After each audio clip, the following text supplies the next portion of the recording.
అరటికాయ అంటే ఆమడ దూరం పారిపోయే వాళ్ళందరూ కూడా అర్జెంటుగా అసెంబ్లీ అయిపోండి. ఎందుకంటే ఈ రెసిపీ చేసిన తర్వాత మళ్ళీ రెగ్యులర్గా ఇదే చేసుకుని తింటారు. ఫస్ట్ అరటికాయని ముక్కల కింద కట్ చేసుకుని ఆయిల్లో ఫ్రై చేసేయండి.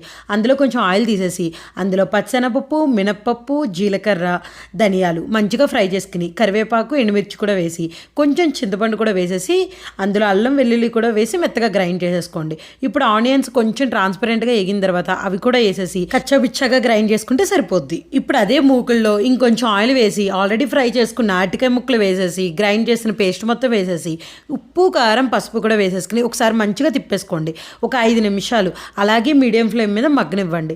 అంతే, మన అరటికాయ కారం అయితే రెడీ అయిపోయింది. ఇప్పుడు వేడి అన్నం, పొగలు కక్కుతున్న అన్నంలో అలా అరటికాయ కారం వేసుకుని ముళ్ళగా కలుపుకుని తింటే ఉంది అసలు బాబోయ్ అరటికాయ అనేవాళ్ళు బాబోయ్ వండితే ఇదే వండు అనేలాగా మారిపోతారు. వీడియో నచ్చితే లైక్ చేసేయండి మరి.